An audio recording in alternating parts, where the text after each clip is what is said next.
Thank you very much. After an introduction like that, it's not lost on me that I'm in front of a tough crowd. Thank you for having me. It's a privilege to be here in front of you.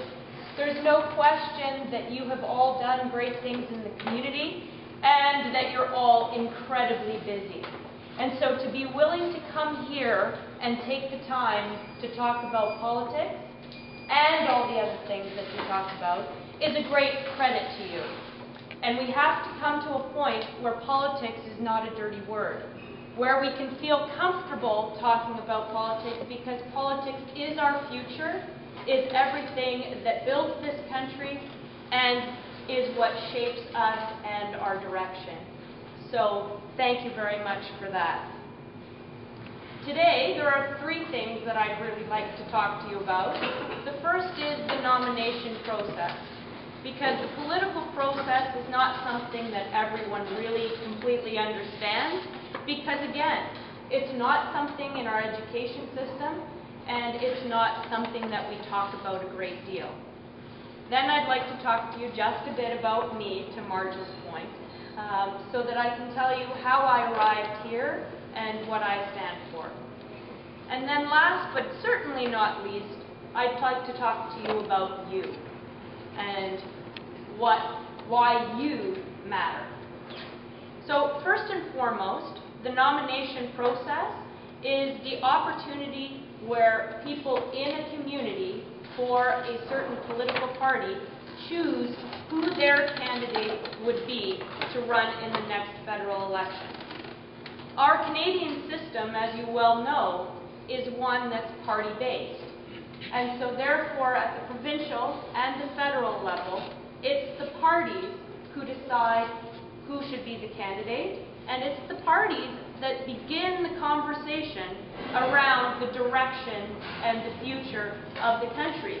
It's where they speak to you and you have your opportunity to forge with them the ideas going forward. So the nomination process is your opportunity, a very powerful one, to choose who should be the candidate for that party in the next federal election. So how do you go about doing that? First, you need to live in the riding. So I'm seeking the nomination for Aurora-Oak Ridges-Richmond Hill. And that's a new riding. So it's from north of Elgin Mills all the way to Wellington, and it's from Bathurst in the west to the 404 in the east. So a new riding gives you a new opportunity to shape a new community and the direction of that community through choosing the candidate. Secondly, you have to be a member of that political party. In my case, it's the Liberal Party, because the Liberal Party is the one that shares my values, beliefs, ideals, and vision for the future of the country the best. However, each party in our political system offers great strength and contributes to our political system. So if the Liberal Party is not where you belong and not where you feel comfortable, then I still encourage you to be part of whatever political party does, because that is the strength, and we are able to have those conversations in our country between parties to come up with even better and stronger solutions. So you need to live in the riding, you need to be a member of a political party, in my case, the Liberal Party, and then they have a nomination night. So you need to come out and vote for whoever you think your candidate would be, the best person to be the candidate should be.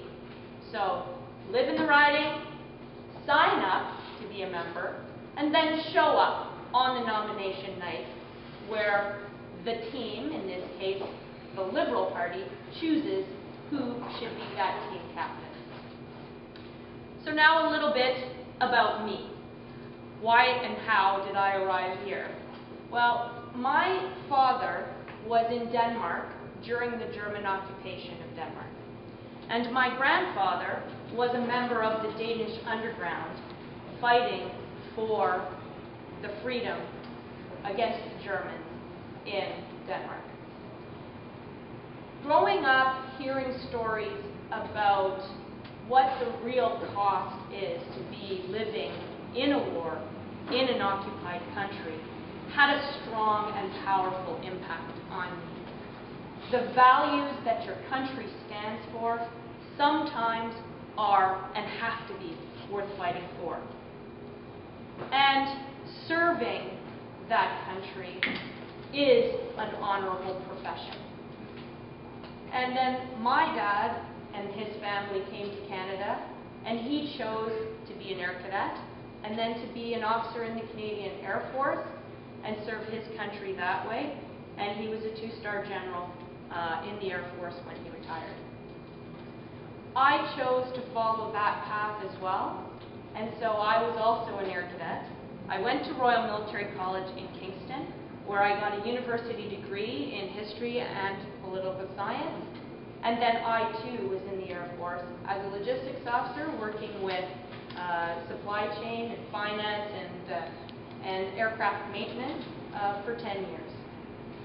Then I was privileged enough to have the opportunity to work in and around the federal government, not only in uniform, but as a public servant as well as a private consultant.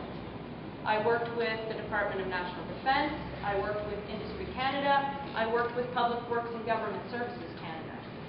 I also had the privilege of working with the Aerospace Industries Association of Canada, Ontario Aerospace Council, Women in Aerospace, Women in Leadership. All very powerful industry organizations that through partnering with government were able to shape the future and direction of industry in this country and of course the conversation around defense, aerospace and defense and security. Then I was privileged to go to IBM as a senior management consultant, where I was part of their global consulting services practice, and I went and did projects to support companies in their transformation in Europe and all over the United States and China and all over Canada. It was fantastic because it gave me the opportunity to see how other countries operate, how corporations in those countries pursue their goals, and of course the framework that governments have on the industry and what are successful initiatives and perhaps what we could do differently and what we might not want to emulate. I left IBM because I was spending too much time in Europe, and I do have a family. I have a 15-year-old son, Christopher, and I have a 12-year-old daughter, Hillary. And as everyone in this room is more than familiar, once you get to the stage of teenagers and competitive dance and competitive soccer and competitive swimming and school, and you become a glorified chauffeur, so my driving skills are not that bad either. I've been able to avoid all the York Region Police and not had a speeding ticket yet, even though I think sometimes I spend more time in my car than anything else. I have a husband who is an airline pilot with Air Canada. We met in the military. He was a fighter pilot and I was a logistics officer, and that's a story for another day. But I was very fortunate. Most recently, I was at Bombardier Aerospace as an aircraft manufacturing manager, building the Global 5000 and 6000 and the new leading edge business aircraft, the Global 7000, 8000.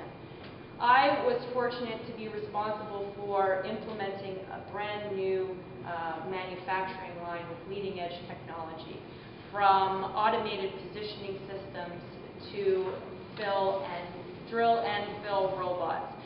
The first of their kind in Canada, and it's a very difficult thing because the aerospace industry, of course, is highly regulated. So the standards are still very high. But that was a great opportunity as well. So, enough about me. Let's talk about airplanes. Oh, sorry, that's a different speech. Enough about me. Let's talk about you. You are the leaders in this community, and you have stepped up to lead in the circles that you are currently in. But I now would like to inspire and challenge you to lead in another way. We need you to lead now in shaping the future and direction of our country. It's not good enough to simply come out once every 4 years and vote, because all the work happens in the 3 years and 364 days in between. We have to feel comfortable talking about politics within our own parties, within our own families, within our own circles of friends. Only by talking about it will we come up with more comprehensive solutions, better ideas, and initiatives that have a more collaborative approach and have a higher probability of success. So, I want to challenge you to become a member of a political party, and I want to challenge you to be able to talk to your friends about becoming a member of a political party. It doesn't take a lot of time. It costs $10 a year. It's not a huge financial commitment, but ideologically and philosophically, it's a powerful commitment, and you are the leaders that can make that commitment.